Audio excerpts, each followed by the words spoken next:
to start by acknowledging the Omaha Reservation and the Omaha tribe. Yesterday, I drove up with my son and his friend to our family farm, Blackbird Bend Farm, which is on Highway 29.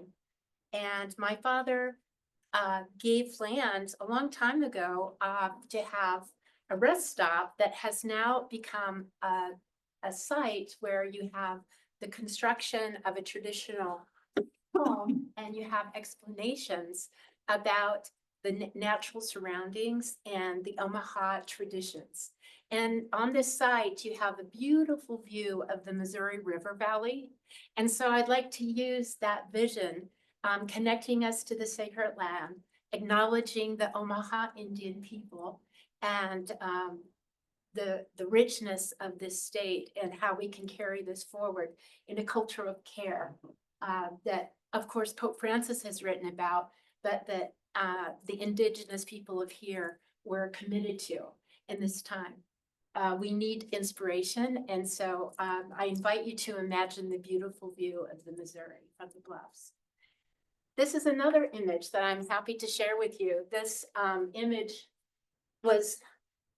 is a statue at the United Nations in New York City that was given from the Russians and in 1959. And it is an inspiration from a Bible verse in Isaiah, let us beat our swords into plowshares. So how can we take the image today and apply that? How can we craft peace? How can we transform our stories and transform the sword into a plowshare that is useful for cultivating human relationships and peace? Just have to figure out how this works. I'm sorry. Sure. No, Which one do it's, I think this one. Oh, it was working just a moment ago. So we can just do this, Yes, yep. or is it blocked? Interesting. You stop share and then reshare.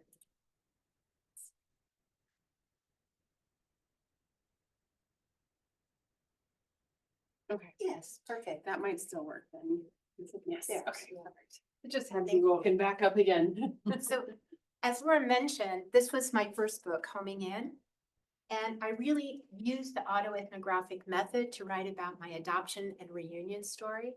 And so it was my experiential learning through the book and actually using the method to transform my own life story.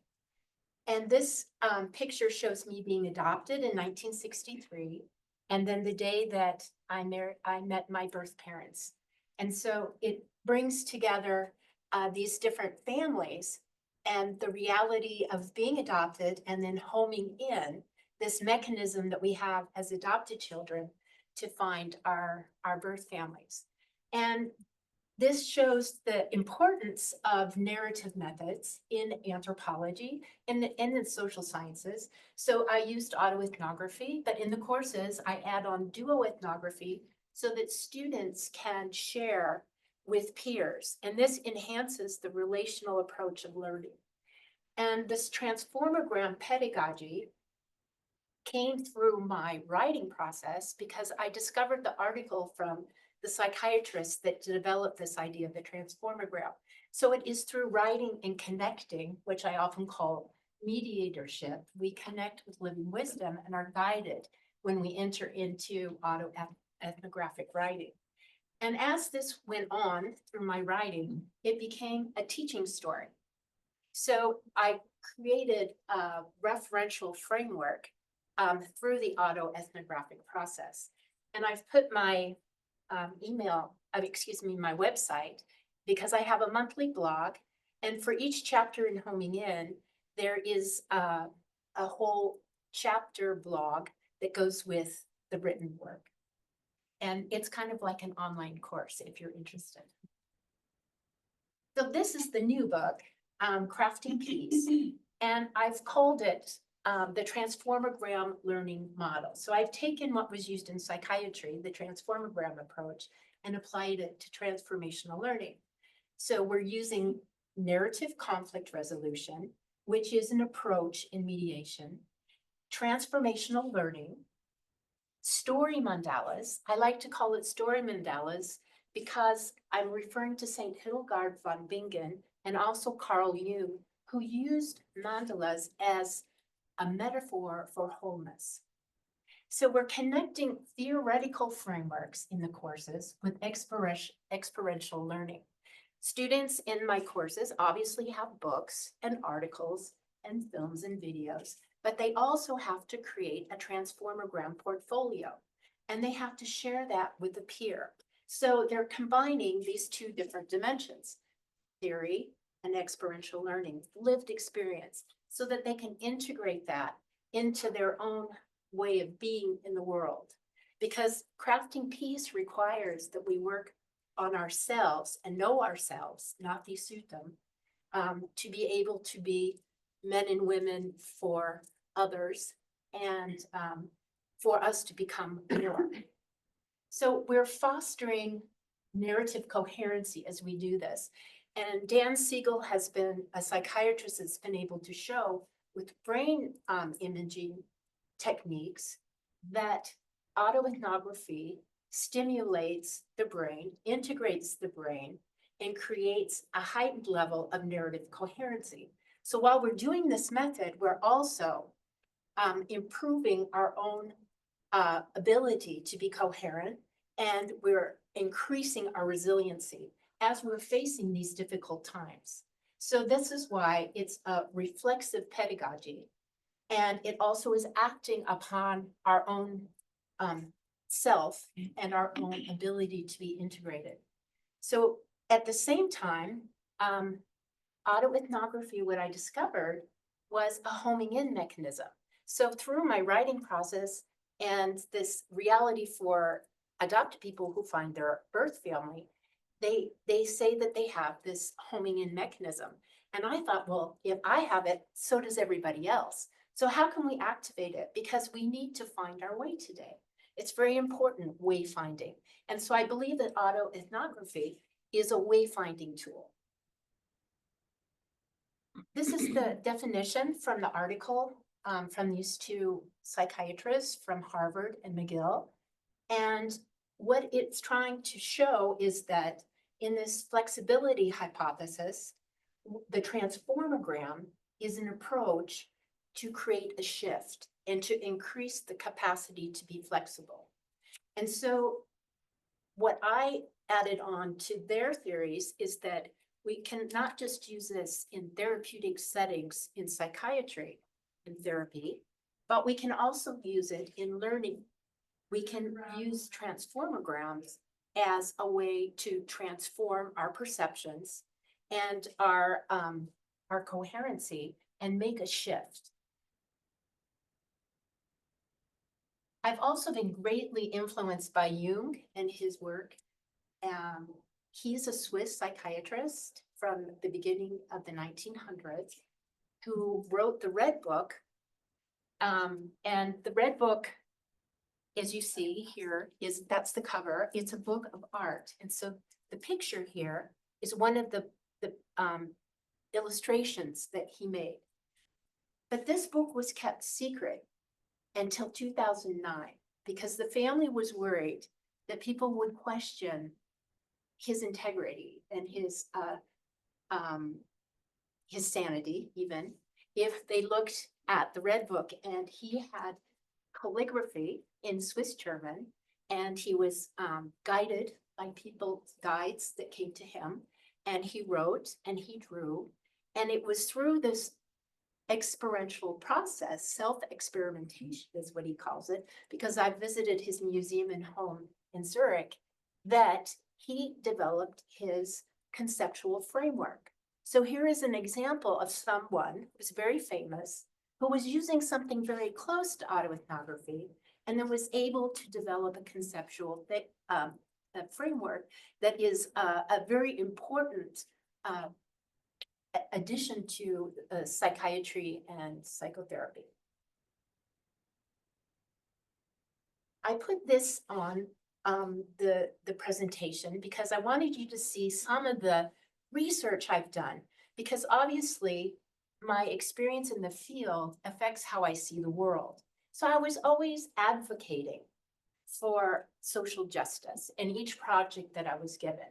And so sustainable development, we were up for the Olympics in 2006, and I created the logo and the slogan, a candidature for sustainable development in the 1990s.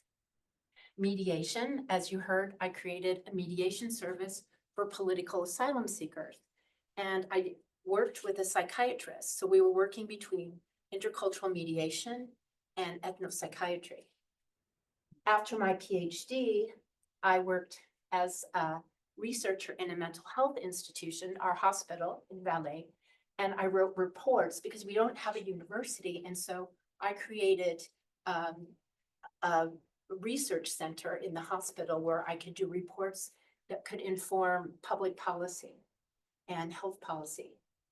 I worked also with the special education department and through work with different institutions organized an international conference on the rights of multi-handicapped children. So often what I was seeing in the field and the social injustices and the need for transformation then stimulated the methods that I developed to try to influence a positive social change process. The Senior Living Lab was about presenting women's interviews with women at the age of 60 about hopeful, healthy aging, and presenting that in a community setting and trying to transform aging and care and policy in our canton, and also promoting a cultural mediation, following the same method with the film to try to bring mediation into our legal system and bringing together all of the professionals at an event where the judges and the mediators and the political representatives in the film were invited, and we had roundtable discussions. And all of this was to advocate for mediation in the law. And one of the important things for me now in my life is teaching here at Creighton. It's very meaningful. And I have people that I work with that have allowed my pedagogy to be a structured, accessible, and quality pedagogy online. And that's so very important. And I think it's really unique at Creighton that we have online learning with such quality people. And so this transformational learning pedagogy grew from the need to meet students this specific time when they're facing COVID and pandemics, we're facing wars, we're facing Anthropocene, the 6th phase of extinction, and climate change. So the anxiety that young people are facing has caused a decrease in mental health. And I suggest that we transform the way we teach and we accompany and are sensitive to the needs of students in this time so that we can help them navigate these difficult times. Some of the words that came out of this autoethnographic process are homing into earthship. So moving from kinship, about adoption and reunion and families, to a relational approach with the earth. When I started writing, I realized that the bonds with our earthship, a new relational way of being with the earth, was an essential and core part of my becomingness. And then I realized that it was important to transform the way we teach to match our methods. So teaching as storytelling and connecting, like I said before, lived experience with theoretical frameworks and this fostering of narrative coherency through the method.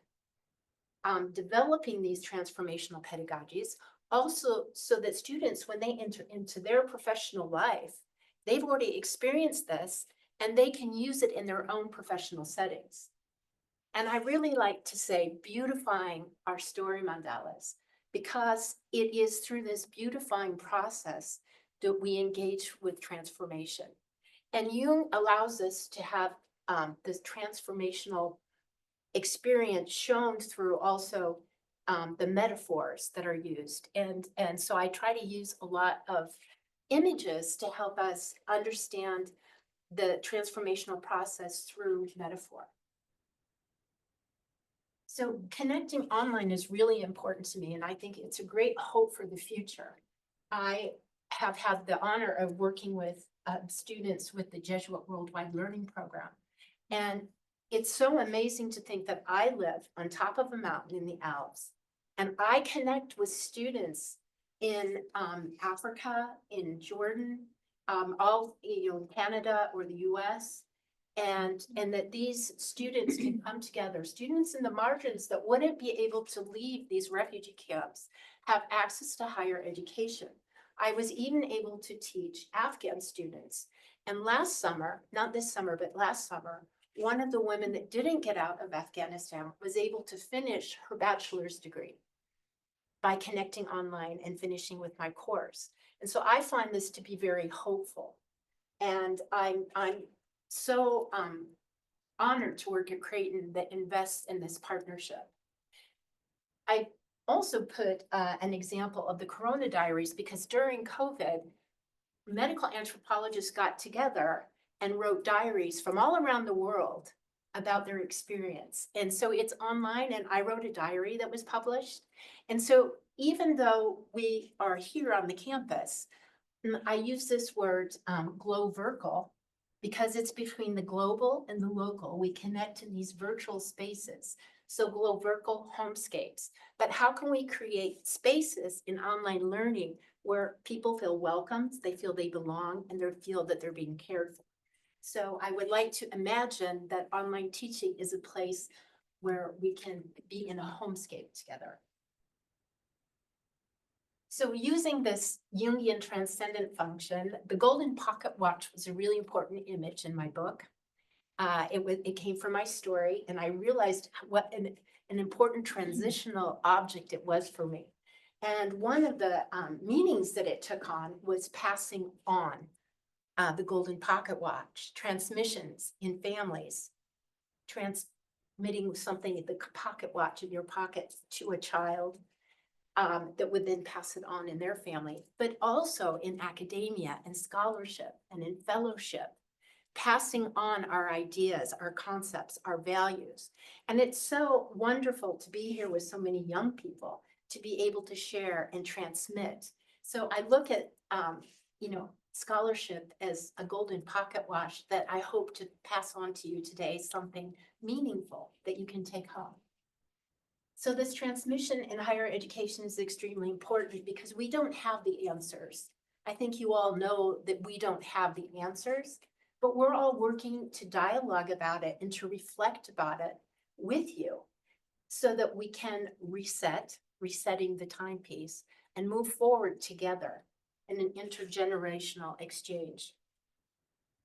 So I wanted to bring in some of the aspects that are important in this time. So we have a lot of political polarization. And when students have to choose their conflict narrative, I've had them choose that, how difficult it is to talk at home about your ideas when people don't agree with you, or in friends or different community settings. The influence of smartphones has been extremely important when we look at when mental health started decreasing and attention spans among students. So we know that we have to adapt teaching because of these realities of technology. The pandemic and COVID, we all went through this together, but some people were more impacted because they were maybe in high school and they were at home and had to learn how to, go through life without the rituals of games and proms and graduation, and they had to learn how to stay home and try to learn, and it's not the same thing. And then that generation had to learn that things aren't always as our parents had things, or our brothers and sisters. They had to adapt. And so we really need to develop the ability to adapt, knowing that we had a pandemic and it's been predicted that there will be more because of the many different effects of transportation and coming in contact with wildlife that was used to be not attainable for human beings, because now we're going into jungles and forests and other places. Then we have the wars that we're facing. It's very difficult. It's really hard to turn on the television and to see that and to know that so many people are suffering. How do we deal with that? How do we craft peace? And this whole moment in time is, of course, linked to the phase of the Anthropocene, the sixth phase of extinction, and our need to become aware of where we're at. In Pope Francis's encyclica, and on the 4th was Laudato Deum, October 4th, the urgent call repeating what had been written in Laudato Si, care for a common home. We are all very much aware of this challenge, and we must be hopeful. I go online with the Integral Development group from the Vatican and listen to their messages, and they really spoke about the need for hope, even though we're facing very difficult moments, and how the work in the field is sometimes difficult, but to keep our hope and to keep our relationships together so we can stay strong together. And this is a wonderful place to be here at Creighton to do that. So from lifeograms to transformagrams, I was writing in my book, Homing In, and this idea came to me. My life isn't just a story, you know, that I'm writing on the line. It's like a hologram. It's like a multi-dimensional something, you know? So I came up with this word, lifeogram, a telegram, a lifeogram, hologram. And then I found Hinton Kiermaier's work with transformagrams. And I thought, well, that's exactly what I'm looking for. So I like the word synchronicity that comes from Jung because I just stumbled upon it. It was a wonderful synchronicity that allowed me then to develop my concept. But it happened through living wisdom because I was writing, I was connecting, and I was being inspired and guided through this process. So I believe that these transformational pedagogies can help us generate individual and social change, and that we need to design these practices so that we can create more spaces, open spaces like today, dialogical processes, and that auto and dual ethnography are a method that is a foundation for then opening up the space. And also, we must think of methods that can work for lifelong learning. So it's an integral approach to human development. It's a method we can use as students, but also as adults. And this is kind of my image for the transformagram. This capacity that we have to transform, and this capacity we have to interact. And so this is an integral part of the process. So the Transformagram portfolio replaces a traditional paper, and it's based on my thesis work with Arthur Kleinman, medical anthropologist and psychiatrist. He used the 8 questions. Well, how is your illness affecting you? How do you feel about your illness? And so people had to respond, and he wrote down the 8 questions, and that transformed the way health professionals worked with their patients. It made it more patient-centered. And I applied these illness narratives to conflict narratives in my thesis on the different conflicts that I was involved with as a mediator in ballet. And so this method then was applied to my classes for conflict resolution and also complementary and alternative medicine to move towards integrative medicine. So students have to write their conflict narrative. They have to speak on a video about it because when we speak or when we write, we're different. And they also then have to decide which resources, either mediation resources or healing resources, to put in their care basket. And they map this, and then they witness for their duo-ethnographic partner. And during this whole time, they're beautifying their story mandala, and they're using the creative aspects of artistic approaches to represent a conflict or an illness in their portfolio. So you see, you have the video, you have the story mandala and the aesthetic approach. You have the 8 questions, the cartography, and this reflexive space, which has proven to be extremely important today to help boost mental health is to work with others and to have a relational approach. So we're opening up experiential learning spaces, and we're moving towards life-giving practices. Crafting peace. It's important to think that we're crafting and to remember that sword that could be made into a plowshare. How can we take what's in front of us and craft it to something that is life-giving? And we're giving value to medical pluralism in the course on medical anthropology and CAM. And we're developing narrative inquiry. So we're developing at the same time in this course, not just individual learning, but the application of methods. So the social science methods, doing social science. And we're thinking of evaluation in a different way, because it's not right or wrong, but it's the engagement with the process, and it's the reflexive commitment to self and to the other that is really important in the courses. And this word that came from my writing process is mediatorship.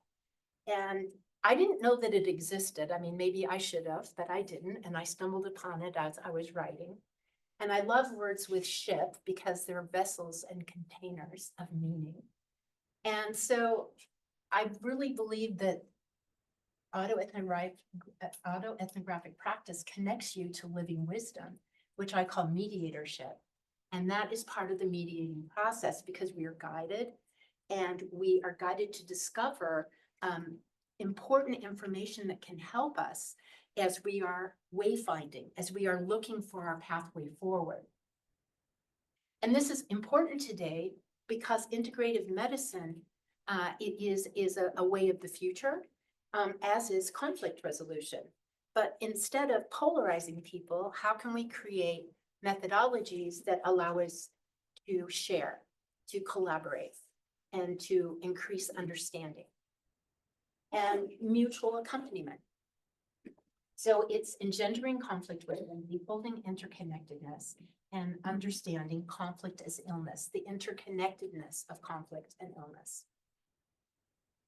So mediatorship is also a vessel of mediation practices. And I believe that the United Nations Sustainable Development Goals are very important, and that they should be at the core, at the heart of all of our teaching. And obviously they have designated conflict resolution as one of those important core aspects of United Nations values and goals and the whole vision. So when you look, if you go online and you look this up, you can see how interconnected these are. So when we start engaging, we start seeing the connections, and we're beholding an interrelated and interconnected worldview. So I like to use this idea of the mandala as a continuum also of narrative practices threaded into a methodological mandala. Autoethnography, narrative therapy, narrative mediation, narrative conflict resolution. So we go from the intra level to the interlevel, and then into the global level. And that is a continuum. And at different times, we're working on different facets of the conflict. And this is a picture I took because the Green New Deal started in the US, and it was an inspiration from New Deal art from Jackson Pollock. And this is in his barn where he created his famous artwork. He was throwing paint, and it fell on the floor, and they decided to take up the covering on the floor because the floor is the artwork too. And so I'm standing on the floor in the barn, and when Ursula von der Leyen, the president of Europe, came into power, he said, I'm going to spend my first days in office on implementing the Green New Deal. And this came from the New Deal art with Roosevelt. And so what I realized when I went there in the Hamptons in New York is that you can't just have an economic plan. You have to have a cultural change and an artistic emergent process that accompanies an economic shift. And so that's why I'm putting this here, is because the Green New Deal is rooted in the New Deal, and we see that it had many facets. This is a picture of me next to the oldest tree, the oldest larch tree in Europe, which is very close to my home. And I like to go visit this old tree, this old wise tree. And I really think that in our teaching, we are also seeding an ecology of life. And so we're seeding a culture of care and a culture of encounter when we base it on the encyclicas that have been written. This transformational learning model, I hope, is an example of how we can bring in transformational learning to different subjects in the social sciences, that we can look at integrative medicine through the lens of transformational learning and conflict resolution, and that we can move towards integral ecology and social justice and a future forming research, because we are, while we're doing these using these methods, we are future forming. And autoethnographic and duoethnographic methods are future forming methods. So I've talked about the kind of work that we're doing here. I've had help to construct these courses, and I teach them every summer. So if anyone is interested, please go online and look at my website and see if it resonates with you. And some of the people that have been great inspiration for me are these researchers. So Thomas Berry wrote The Dream of the Earth, and the Yale Forum of Religion and Ecology uses Thomas Berry's teaching to really develop this vision of eco-theology, but also a vision of what needs to be done today, the great work. And his books and his teachings have been a great inspiration. And he says we need a new story. And so this is part of the transformational approach, is writing the new story. Kenneth Gergen, I did my PhD with him, and it's social constructionist approaches and relational being. And Sarah Cobb developed narrative conflict resolution. I also worked with Winslade, who was at my thesis defense, and he developed narrative mediation. So these narrative approaches have been very important to me. As I've mentioned before, the flexibility hypothesis, and Dan Siegel with narrative coherency. Lisa Miller is a psychologist working at Columbia, and she was also using brain imagery and talks about quest orientation. And that seemed to me to really resonate with this capacity to home in and to activate the quest orientation and wayfinding. And Mary Watkins, who talks about mutual accompaniment. And this is a symbolic representation of the walkthrough. So when I was writing, I also had a dream. I was with my birth parents, and we were walking, and the next day I had this dream. We were walking next to that old tree that I showed you. And the dream said, it's the Holy Grail way, look into the word.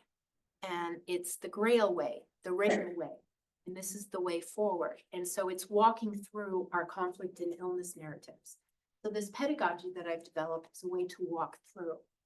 And the walkthrough is represented here in this, the Sacro Catino, which is close to where I live in Genoa. And it's in the St. Lorenzo Cathedral. And it is the sacred container, like the chalice. And it was taken by Napoleon and cracked and repaired and brought back to Italy. So it's kind of it's a museum piece, and it's an inspiration, because we are like a chalice, we're a vessel, and our narratives are verse. So the base and the verse. And this is an inspirational story for all of the Western world. This image was given to me by one of my anthropology colleagues to represent my work. And I think it is really showing how the interconnected stories and this beautiful coming together of all of our stories and belonging on Earth and belonging in the uniqueness of each story mandala. So it's co-writing narratives of belonging in and on Earthship. It's transformational, spiritual, ecological, and it's autoethnography for integral human development. And so this is a piece at the end of the Homing In book, actually, but that inspired Crafting Peace. And so as I hold the book of changes that I keep, falls open to on earth is water, the image of holding together, an offering for this ending. Here, hexagram, genogram, lithogram, and narrative transformagram are intricately laced together. As we behold, we actively transform the image. When seen from space, our emerald planet Earthship takes on the form of chalice, vessel, and sacred container holding us together. One of the important aspects of crafting peace, I believe, is developing conflict wisdom. And this goes beyond just knowledge, it's knowledge ability and wisdom that is a holistic approach to learning and to knowing. And I have some bibliographic references, but I'll go back to this image and I would love to have questions. Great.